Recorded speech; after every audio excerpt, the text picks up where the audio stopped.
Как да подобриш сънят си и да си по-малко изморен през денят?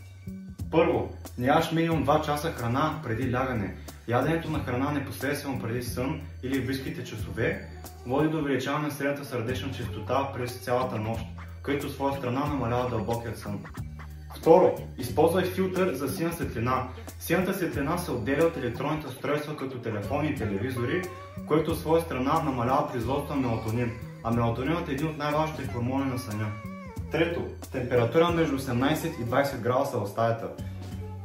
Физиологично организмът намалява своята телесна температура точно преди лягане. Затова и осигурявайки на по-хладна стайна температура, около 19 градуса например, позволява според изследванията организма да навлезе много по-бързо в сън.